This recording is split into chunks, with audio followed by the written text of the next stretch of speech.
I am starting. It's evening my dear students. बेटा backbone straight कर लीजिए और कंसंट्रेशन कीजिए आज के लेक्चर पे। संडे का दिन वीकेंड था, संडे वाज अ वीकेंड, तो एक दिन की गैप थी। मंडे से हम अपनी ड्यूटी पे फिर स्टार्ट हो जा रहे। देखिए बेटा, जितनी जिंदगी हमारी सुकून से गुजर रही है ना, we are really lucky one. हम लकी हैं कि हम शहर में रह रहे हैं, अपना हक ले रहे हैं, अपनी स्टैंडर्ड ऑफ लिविंग के साथ। मैकडी ऑर्डर कर रहे हैं तो मैकडी मिल जा रही है, डोमिनोज में पिज्जा ऑर्डर कर रहे हैं तो पिज्जा मिल जा रहा है। दो पैसे मेहनत के कमा रहे हैं, पैसे हमें कमाई के बाद यानी कि मेहनत के बाद मिल रहे हैं। बट उन लोगों का क्या जो मेहनत कर भी रहे हैं पर पैसे नहीं मिल रहे, जमीन पे एग्रीकल्चर प्रोडक्शन कर रहे हैं पर जमीनें खींची जा रही है, घर पे रह रहे हैं पर घर खुद का नहीं है। उनका नाम है रूरल एरियाज में विलेजर्स। जो विलेज में रहती हैं, जो रूरल एरियाज में रहती हैं, उनकी जिंदगी पे फोकस करेंगे ना तो उनकी जिंदगी हमसे बहुत ज्यादा स्ट्रगल है। और स्ट्रगल होने के बावजूद भी उन्हें इनकम नहीं है, स्ट्रगलिंग होने के बावजूद भी इंफ्रास्ट्रक्चर नहीं है, स्ट्रगलिंग होने के बावजूद भी कोई लाइफस्टाइल या कोई स्टैंडर्ड ऑफ लिविंग नहीं है, यानी जिंदगी उनकी दुखी है। एक नहीं, तीन नहीं, चार नहीं, ऐसे 10 डिसएडवांटेजेस आपको मिलेंगे कि जो डिसएडवांटेजेस रूरल एरियाज के लोगों को उनकी स्टैंडर्ड ऑफ लिविंग नहीं दे पा रहा है, उनकी सोसाइटी में हैप्पीनेस नहीं है। There are the many reasons. देखिए स्टार्ट कर रहा हूं मैं आज का lecture. Rural dimensions in India. Most of the Indians live in the villages. Most of the Indian यानी कि 2001 के हिसाब से nearly 72% of the Indian population live in the villages. They are directly और indirectly depend upon the land. देखो बेटा, शहरों की बात हो ना, अर्बन एरियाज, तो अर्बन एरियाज में दो ऑप्शन है, दो। आइदर या तो आप बिजनेस करोगे, अपना बिजनेस स्टार्ट करोगे, अपनी फैक्ट्री स्टार्ट करोगे, अपनी इंडस्ट्री स्टार्ट करोगे, रिटेल स्टार्ट करोगे। आइदर या तो आप किसी के पास इजीली जॉब करोगे, यानी आपकी लाइफ सेटल कैसे हो रही है, या तो रिस्क लोगे बिजनेस करोगे, या तो रिस्क नहीं लोगे तो किसी के पास जॉब करोगे। बट विलेजेस का क्या, विलेजेस वालों को अपना घर नहीं होता। अगर घर होता है तो उनके पास जमीनें नहीं होती, अगर जमीनें होती है तो उनसे वो जमीनें छीनी जाती है और उन्हें लैंडलेस बनाया जाता है by the zamindars and by the landlords, जो अपनी जमीनें लीज पे देते हैं। और जब जमीनें छीनते हैं तो वो कहीं के नहीं रह जाते, वो अनएम्प्लॉयड हो जाते हैं। और अनएम्प्लॉयड के बाद या तो शहरों में आ जाते हैं या तो वो आर्मी ज्वाइन कर लेते हैं। देखो, दे आर डोमिनेट। हुकूमत चलती है उनकी, किनकी? लैंडलॉर्ड्स की और जमींदार्स की हुकूमत चलती है विलेजेस, रूरल में जो लोग रहते हैं उनके ऊपर, villagers. They dominate the village scene, exploiting the landless farmers. उनसे जमीनें छीनी जाती है, एग्रीकल्चर वापस ले लिया जाता है, उन्हें अनएम्प्लॉयड किया जाता है। Next, some of the villagers are attracted towards the city. कुछ शहरों में आ जाती है, लोकल एरियाज में रोजी रोटी, ब्रेड एंड बटर कमाने के लिए जॉब करते हैं। And whereas some others are, वो आर्मी में ज्वाइन हो जाती है। And while the some others join the army.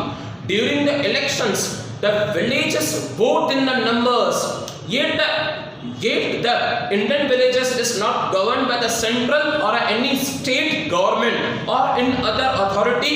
आप जिसके फेवर में हो आप उसे सेलेक्ट करोगे, आप उसकी पंचायत बनाओगे, ग्राम पंचायत वगैरह वगैरह जो भी है। It lives and accepted by the code of the behavior, not by the law. The self-sufficient of the village is strength. Village की कितनी स्ट्रेंथ है और वो अपनी स्ट्रेंथ पे कितना डिपेंड है, उसे सेल्फ सफिशिएंसी कहा जाएगा। देखो फर्दर नेक्स्ट, अगर आज की बात करूं थोड़ा सा आगे बेटा, अगर लेटेस्ट बात करूं ना, तो commercialisation of the agriculture for its own ends, cash crops like tea, cotton, coffee, sugar, rubber, jute were profitables. ये वो क्रॉप्स हैं जो बहुत जल्दी सेल होते हैं और बहुत सारी चीजों में इनकी प्रोडक्शन होती है, ऐसा रॉ मटेरियल्स काम आते हैं। Almost 70% of the India's lives in the villages. India country of a peasants, farmers, agri and development is extensive. आज भी लाखों करोड़ों में, नॉट लैक्स, आज भी करोड़ों में फार्मर्स हैं हमारे इंडिया में। और आज भी हमारा देश major portion of the India directly और इनडायरेक्टली डिपेंड्स ऑन एग्रीकल्चर। देखो स्टार्टिंग और एग्रीकल्चर किस पे डिपेंड है? Agriculture depends upon the rainy season, agriculture depends upon the monsoon. यानी इंडिया कंट्री एग्रीकल्चर पे डिपेंड है, एग्रीकल्चर रेनी और मानसून पे डिपेंड है। यानी India is mostly depend on rainy season और monsoon season.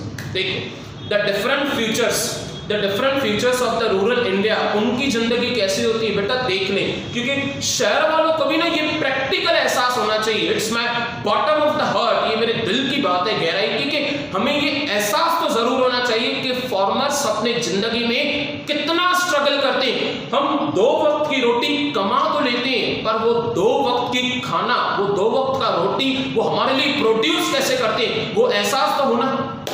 Number 1, size of the population यानी village to village, एक विलेज में कितनी पॉपुलेशन है, दूसरे विलेज में कितनी, तीसरे विलेज में कितनी। देखो the majority of the India's population live in the villages as per the 2001 census 72.2%, nearly 72% लोग 2001 में विलेजेस में ही सेटल थे, विलेजेस में ही रहते थे। In the advanced countries, the rural population of small part of the total population. The main reason of the 70% in rural areas is depending upon the Indian economy. बेटा हमारा देश, पहले ही sentences मैंने कहा था, हमारा देश आज भी एग्रीकल्चर में डिपेंड है। भले डायरेक्टली समझो तो डायरेक्ट एग्रीकल्चर, इनडायरेक्टली समझो तो इनडायरेक्टली जो चीजें प्रोड्यूस होती है उनका रॉ मटेरियल एग्रीकल्चर से आता है। देखो majority of the workers are engaged in nature, therefore due to the unemployment factor the people get concentrated in the rural areas। यानी अगर उन्हें एग्रीकल्चर नहीं मिलती, उन्हें जमीनें नहीं मिलती, तो वो वहां पे बेरोजगार अनएम्प्लॉयड रह जाते हैं। Next size of the population की बात करें तो लिखा हुआ है लोकेशन पैटर्न, रहने का तरीका, लिमिट क्या है। The rural population lives in the 6 lakhs villages, minimum 6 lakh villages है हमारे कंट्री में। Over the 60% of the villages have the population of less than 1000। बेटा 60% से ज्यादा के villages, 60% से ज्यादा के विलेजेस में पॉपुलेशन काफी कम है, 1000 से कम, 1000 तक, यानी एक विलेज में 1000 चले, एक विलेज में 1000 चले। अर्बन में नहीं, अर्बन में लोग लैक्स में रहते, विलेजेस की पॉपुलेशन काफी कम होती है, लैक्स ऑफ विलेजेस मिला के करोड़ों लोग होते हैं। देखो about the 3% of the villages have the population of 5000 plus, बहुत कम में से villages होते हैं, nearly 3% villages हैं जिनकी population 5000 से ज्यादा होती है। This means the population is scattered rather than the concentrate, यानी इनके कहने का मतलब है पॉपुलेशन का पैटर्न फिक्स नहीं है, किन विलेजेस में बहुत ज्यादा पॉपुलेशन, बहुत कम पॉपुलेशन, और किन विलेजेस में बहुत ज्यादा पॉपुलेशन, स्कैटर्ड, फैला हुआ है। नेक्स्ट की अगर बात करें तो बेटा 3rd पॉइंट, लिटरेसी, पढ़ना लिखना बहुत जरूरी है। आप स्कूल जा रहे हैं बिरला, आप स्कूल जा रहे हैं सेक्रेटा, आप स्कूल जा रहे हैं जुलेला टेस्ट स्कूल, आप कोई स्कूल जा रहे हैं फातिमा, तो बहुत खुशी की बात है क्योंकि आप शहरों में रह रहे हो, पर विलेजेस का क्या, लिटरेसी उनकी क्या, पढ़ाई लिखाई उनकी क्या, उनकी जिंदगी तो सिर्फ थंब इंप्रेशन से गुजर रही है। The literacy level of the rural people is low as compared to the urban population। जितने urban areas developed हैं, जितनी urban schools developed हैं, villages उनसे काफी कम developed हैं। In 2001, the overall literacy rate in India, पूरी इंडिया की बात करें तो 2001 में 65% था, but the rural literacy rate in many states is less than 50%। यानी रूरल एरियाज में अगर 1000 जने रह रहे तो 1000 में से 500% मिनिमम अनएम्प्लॉयड, इलिटरेट है, यानी कि पढ़े लिखे नहीं है। 50% of the population is illiterate, यानी 500 लोगों को तो पढ़ना लिखना भी नहीं आता। आगे, the low literacy rate is due to the lack of the educational facilities। वो अच्छे स्कूल्स नहीं है, वो इंफ्रास्ट्रक्चर नहीं है, वो ट्रांसपोर्ट नहीं है, वो कम्युनिकेशन नहीं है, वो टीचर्स अवेलेबल नहीं है, तो बच्चों को लिटरेसी रेट, एजुकेशन कहां से मिलेगी? देखो, and the poverty among the rural masses, main reason, major reason ये भी है, मेजॉरिटी रीजन सबसे ज्यादा ये भी है कि वहां पे पॉवर्टी बहुत ज्यादा, और पढ़ने लिखने से बेटर वो ये समझते हैं कि हमारी जिंदगी एग्रीकल्चर में गुजरी है, हमारी औलाद भी, हमारी जनरेशंस भी अपनी जिंदगी सिर्फ एग्रीकल्चर में ही गुजारते रहेंगे। वो सोच वहां पे ही रुक चुकी है। नेक्स्ट, थर्ड के आगे की बात करूं, ऑक्यूपेशन। बेटा ब्रेड एंड बटर, ऑक्यूपेशन की बात करें ना तो घर पे खर्चा चलाने के लिए, घर का खर्चा चलाने के लिए ब्रेड एंड बटर तो सबको चाहिए। तो मींस के कमाते कहां से वो? ऑक्यूपेशन करते क्या है, काम क्या करते हैं? जो 2 वक्त की रोटी है वो मोस्टली 90% एग्रीकल्चर पे डायरेक्टली डिपेंड है या इनडायरेक्टली। देखो, the rural populace are mostly engaged in agriculture. About 90% of the rural workforce यानी कि मैन पावर, वहां के लोग is directly और indirectly connected with the agriculture related activities। भले वो डायरेक्ट एग्रीकल्चर हो, कल्टीवेशन हो, या इनडायरेक्ट एग्रीकल्चर के रॉ मटेरियल्स एज अ शहर में पहुंचाने हो, indirectly. Therefore, the prosperity of the rural areas is directly connected with the agriculture. Prosperity, कितना खुश है वो अपने लाइफ में, कितनी सुकून की जिंदगी जी रही है उनकी, वो डिपेंड करता है एग्रीकल्चर। और मैंने पहले भी बताया था, एग्रीकल्चर डिपेंड करता है रेनी सीजन और मानसून एरियाज में, मानसून सीजन पे। Next, first, second, third point complete कर चुके हैं, फोर्थ भी हो चुकी है। फिफ्थ, अनएम्प्लॉयमेंट, बेरोजगारी। मैंने अनएम्प्लॉयमेंट क्लियरली डिफाइन किया है बेटा कि हम काम करना चाहते हैं, वी नीड टू वर्क, हमें जरूरत है काम की, हम 12 आवर्स काम करना चाहते हैं, बट अगर काम हमें नहीं मिल रहा, कोई जॉब नहीं मिल रहा, कोई बिजनेस नहीं मिल रहा, कोई एग्रीकल्चर में जॉब नहीं मिल रहा, किसी फार्मर के अंदर, यानी हम अनएम्प्लॉयड रह जाएंगे। देखो, the unemployment is a sin, WADHWA in rural areas is more or less as the same sin, यानी वो पाप है, गलत है वो, as same that of the urban areas on the current daily status, जो डेली अपडेट की जाती है, काउंट की जाती है लोग अनएम्प्लॉयड के। the CDS measures the open unemployment as well as the under unemployment, under यानी कि जॉब मिल रहा है पर पैसे कम है, ओपन अनएम्प्लॉयमेंट, जॉब मिल ही नहीं रहा है। As per the 61st round of NSSO, the rural unemployment in males was 9% in 2004 and 5, and female was 8.7%.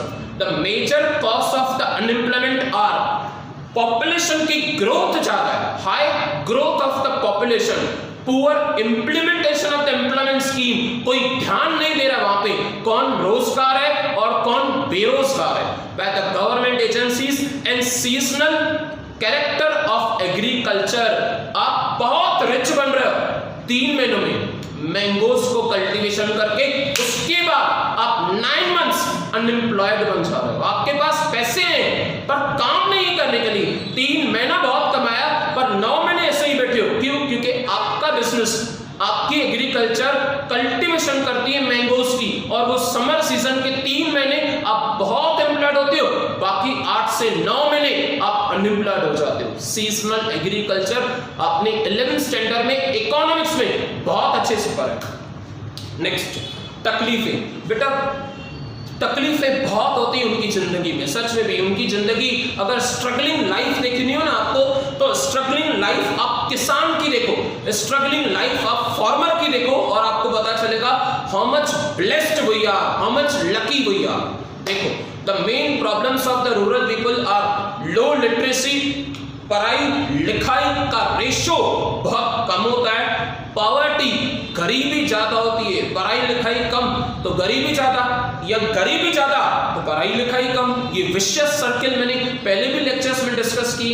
Lack of the transport नहीं होता, ट्रांसपोर्ट ना होने पे मुझे एक सेंटेंस से याद आ रहा है, हमने बचपन में पढ़ा था, आप वो याद करो सब्जेक्ट कौन सा था, मुझे वो वर्ड क्लिक हो रहा है बेटा दिमाग में, कच्चा रोड पक्का रोड, कच्चा रोड पक्का रोड, यानी हमने वो हिस्ट्री में पढ़ा था, ये ज्योग्राफी में आप क्लिक करो, वो ट्रांसपोर्ट सिस्टम वहां पे नहीं हो रहा अच्छे से, ट्रांसपोर्ट के लिए रोड्स ही नहीं बनाए गए, अभी तक वो रास्ते कच्चा रोड और पक्का रोड चल रहा है, इलेक्ट्रिसिटी इलेक्ट्रिक पोल्स नहीं है, कंप्लीटली अंधेरा होता है after the evening time, and unemployment बेरोजगारी तो कॉमन है, etcetera.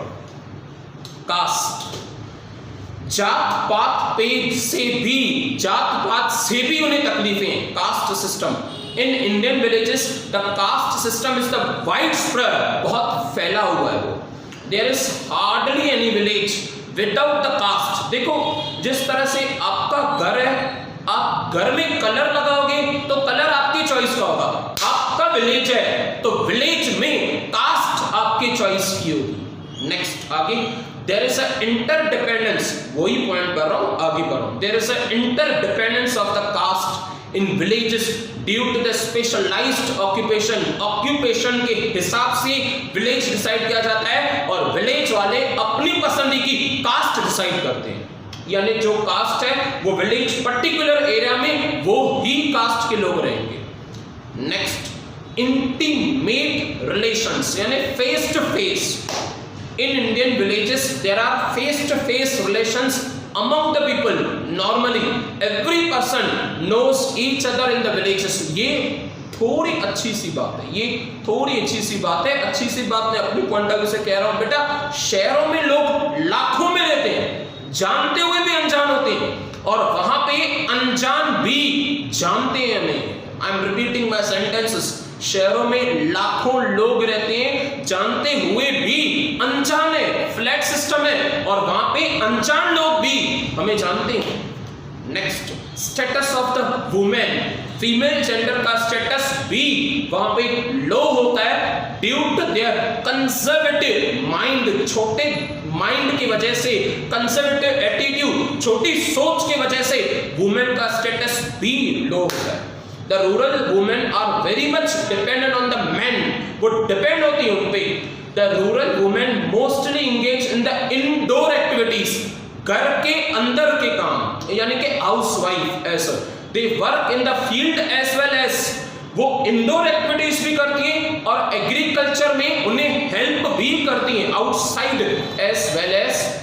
Further they are very much attracted to their family members, और वो फैमिली मेंबर्स के साथ बहुत ज्यादा अटैच्ड होती हैं और उनको अपनी रिस्पॉन्सिबिलिटीज बहुत अच्छे से पता होती है। देखो next, conservative attitude, 10th point, last but not the least. बेटा देखो एक सोच होती है, इंसान का जो दिमाग होता है ना, उसके दिमाग के हिसाब से उसका एटीट्यूड होता है। एटीट्यूड यानी ईगो नहीं, एटीट्यूड यानी देखने का नजरिया, एटीट्यूड यानी समझने का नजरिया, एटीट्यूड यानी उस टाइम पे नेचर, एटीट्यूड यानी उस टाइम का डिसीजन। और वो विलेज वालों के पास कंजर्वेटिव यानी छोटी सोच, कंजर्वेटिव जल्दी डिसीजन, कंजर्वेटिव दूसरों की बातों में आ जाना, उसे कहते हैं कंजर्वेटिव नेचर। देखो people of the India villages are largely conservative in nature, narrow minded, they do not easily accept the changes in the principle or policies, वो easily अपनी जिंदगी में सुधार नहीं करना चाहते, बाकायदे उन्हें सुधार पसंद नहीं हो, और शहर वाले एक कदम आगे बढ़ना चाहते हैं, एक कदम और आगे, वो सुधार इजीली नहीं करना चाहते। Most of the Indians are backward mainly because of the conservative attitude of the villagers। Attitude बहुत डिपेंड करता है, बहुत यानी बहुत, आपका एम्बिशन क्या है, आपका ड्रीम क्या है, वो डिपेंड कर रहा है, आपकी इमेजिनेशन क्या है, आपके पास इमेजिनेशन ही नहीं है, यानी आपका एटीट्यूड कंजर्वेटिव है, नैरो माइंडेड। 10 पॉइंट्स हमने कंप्लीट की बेटा, पर कंप्लीट की यानी not with the satisfaction, complete satisfaction के साथ होना चाहिए, और सेटिस्फेक्शन रिवीजन के साथ होगी। देखो नंबर वन कहें तो size of the population, size of population में नियरली 72% इंडिया के लोग विलेजेस में आ जाते हैं as per the 2001। Next, location pattern, location pattern में 1000 पीपल्स पर विलेज, 1000 पीपल्स पर विलेज ज्यादा करके, आइदर ऐसे भी विलेजेस हैं population up to 5000, population up to 5000 पर विलेज, एक विलेज में। थर्ड, लिटरेसी रेट, बेटा लिटरेसी रेट वहां पे लो है मेल का फीमेल का भी, यानी ओवरऑल मेल फीमेल मिला के ओवरऑल अगर कहें तो 50% इलिटरेसी है। आगे नेक्स्ट फोर्थ पॉइंट की बात करूं तो occupation 90% they are dependent on agriculture, directly यानी डायरेक्ट कल्टीवेशन, इनडायरेक्टली यानी रॉ मटेरियल्स एग्रीकल्चर के वो शहरों में सप्लाई करते हैं, उसे कहते हैं इनडायरेक्टली, या किसी अदर काम पे जो काम एग्रीकल्चर पे डिपेंड हो, जो काम कल्टीवेशन पे डिपेंड हो। Next unemployment, fifth point. Unemployment में मैंने आपको बताया था कि मेल्स में भी अनएम्प्लॉयड है, फीमेल्स में भी अनएम्प्लॉयड है। नियरली 15 to 18%, 15 से लेके 18% मेल और फीमेल का मिला के unemployment. Sixth point, from problems of the rural areas, कच्चा रोड पक्का रोड, इलेक्ट्रिक पोल नहीं है, ट्रांसपोर्ट नहीं है, रेलवेज नहीं है, रेलवेज आएंगी ट्रैक से, ट्रैक्स के लिए एरिया कहां से, जंगल एरिया से पूरी। नेक्स्ट कास्ट सिस्टम, विलेज के हिसाब से कास्ट होगा, ऑक्यूपेशन के हिसाब से कास्ट होगा। ऑक्यूपेशन एग्रीकल्चर है, पर फिर भी जैसे विलेज होगी, जैसे विलेज के लोग होंगे, उस एरिया तक वो कास्ट होगी। नेक्स्ट इंटीमेट रिलेशंस, इनडायरेक्ट, वो फेस टू फेस जानते हैं, फेस टू फेस जानते यानी जान के भी अनजान और अनजानों के भी जान। Next concept status of the woman is very much dependent on the men, वो men पे depend कर रहे हैं। नेक्स्ट कंजर्वेटिव एटीट्यूड, सोच आज भी छोटी है बहुत, कंजर्वेटिव एटीट्यूड है, narrow minded peoples. Last quote of the day, बेटा कोट ऑफ द डे के बाद हमारा लेक्चर सक्सेसफुली कंप्लीट हो जाएगा। देखिए every problem is a gift, हर तकलीफ को उस खुदा की ना भेंट समझो। Every problem is a gift, without problems we would not grow. पैसों की तकलीफ नहीं होती ना तो पैसों का आज कदर नहीं होता। एक साल की कीमत उससे पूछना जिस स्टूडेंट का पूरा एक साल बर्बाद हो गया, वो एक साल पीछे चला गया। एक मिनट की कीमत उससे पूछना जिसकी एक मिनट से ना ट्रेन लेट हो गई हो। एक सेकंड की कीमत उससे पूछना जो एक सेकंड एक्सीडेंट में मरते मरते बचा। एक एक चीजों को आप गिफ्ट समझो, भले वो चीजें लेट हो जाए, भले वो रह जाए, कुछ ना कुछ उनसे सीखना जरूर मिलेगा। Every problem is a gift, without problems we would not grow. That's sufficient. We'll again continue tomorrow. Bye. Take care. Have a nice day.